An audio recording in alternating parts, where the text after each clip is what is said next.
Okay, the meeting is now being recorded. I wanted to spend a few minutes talking about assignment 4, the solution. We will go over the solution, and I will also spend some time on the lab for this morning. Okay, so let's get started with the handout for the programming assignment. Let me share that with you.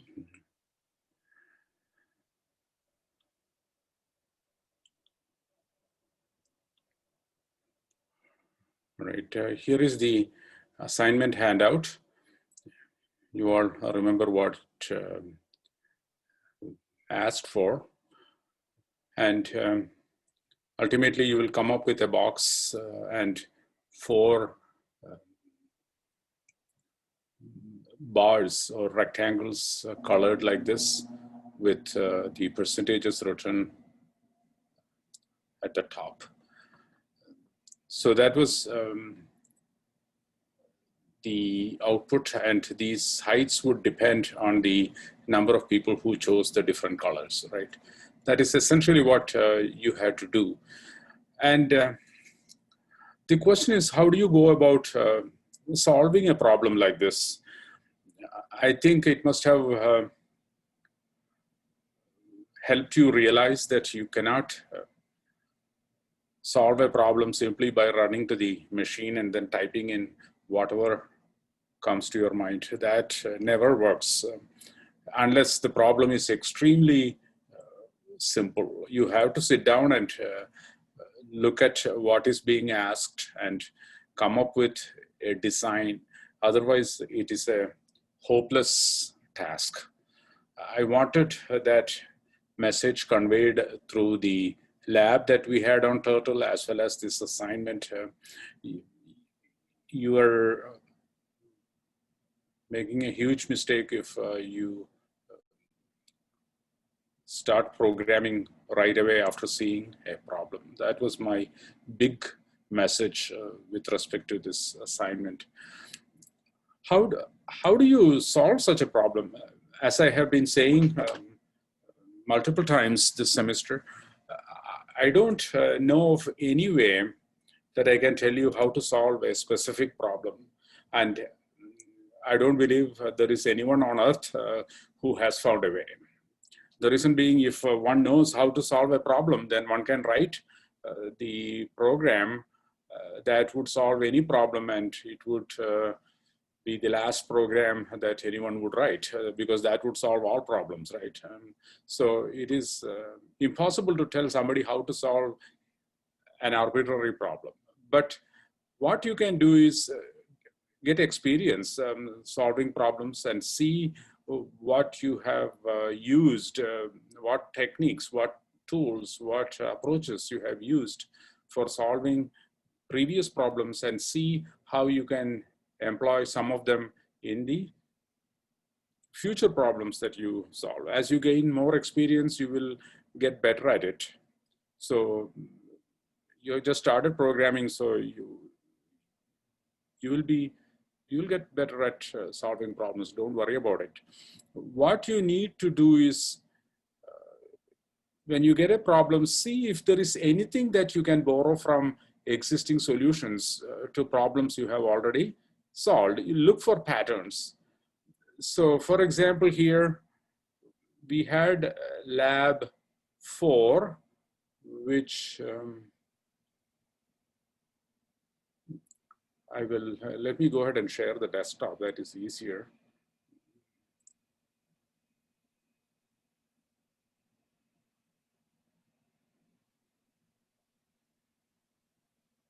So here, I hope you can see the desktop. And here is the solution to lab 4. And if you run this program. Welcome to VoiceOver. Oops, what did I do? Okay. All right, so if I run this program,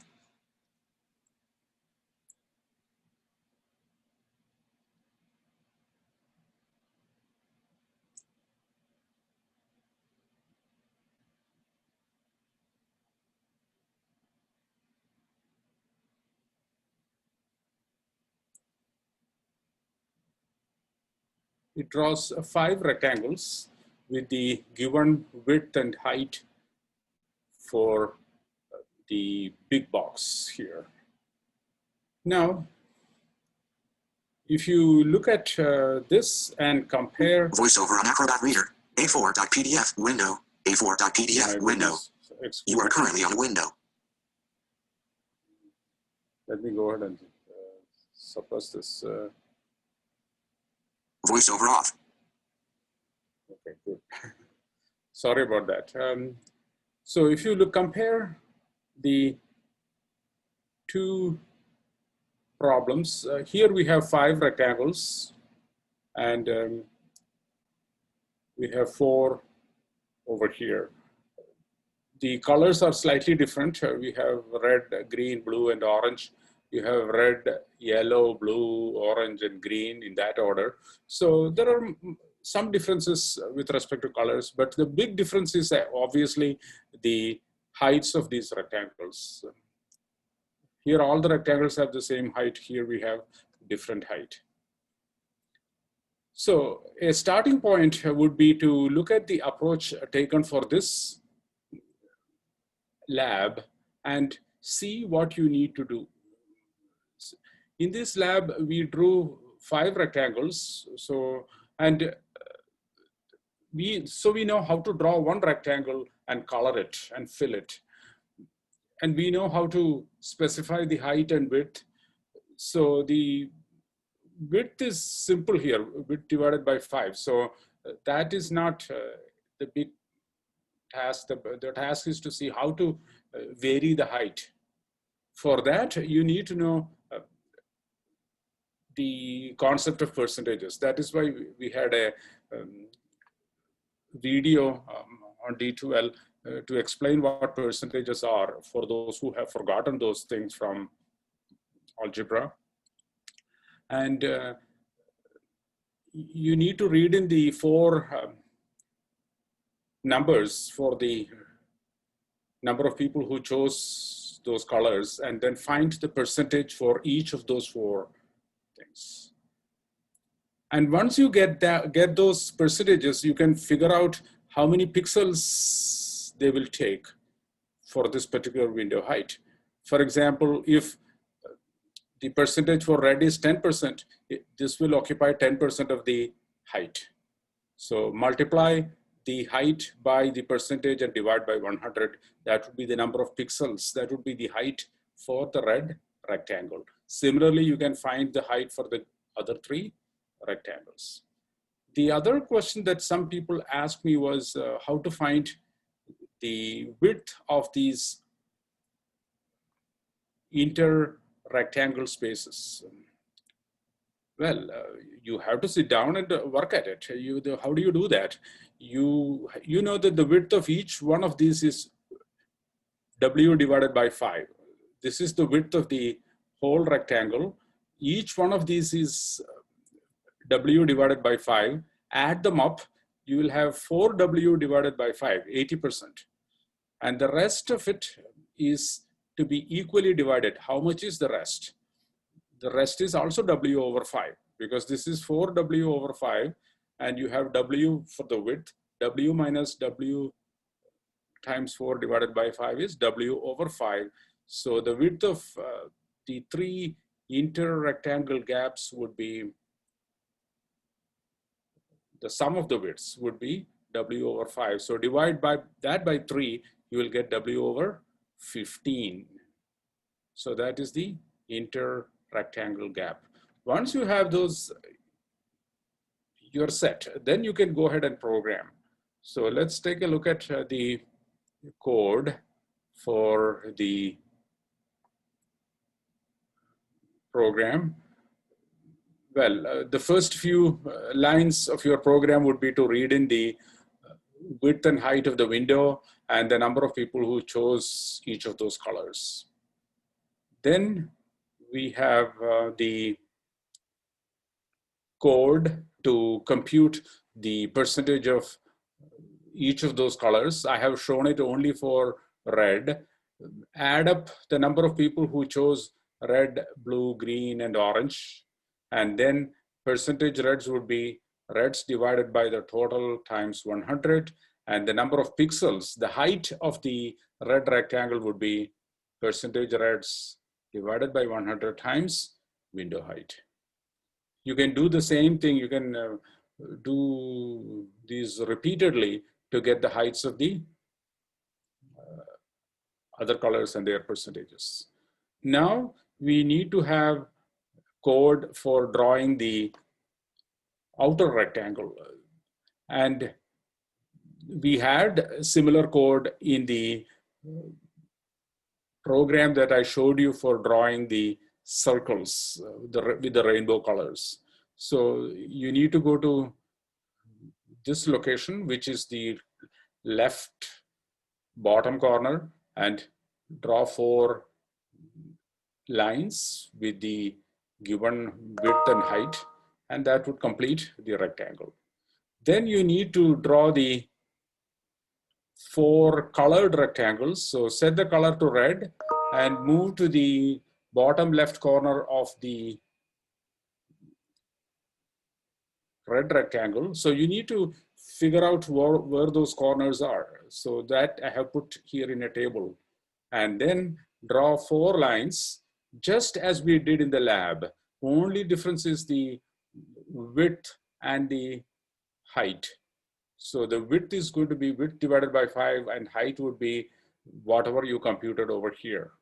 And then you repeat this code for the other 3 rectangles. And here I have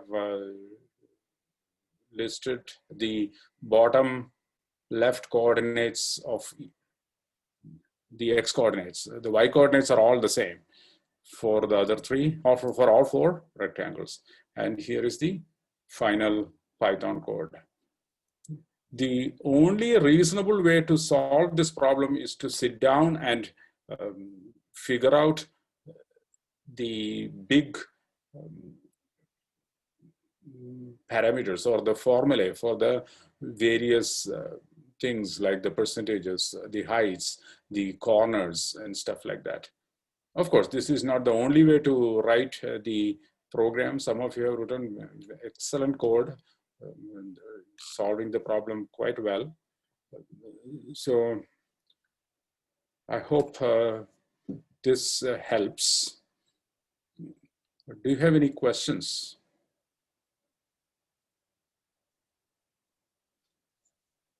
Anybody?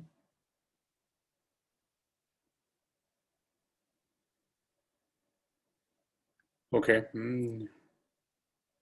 If there are no questions, let's go ahead and look at the lab for today.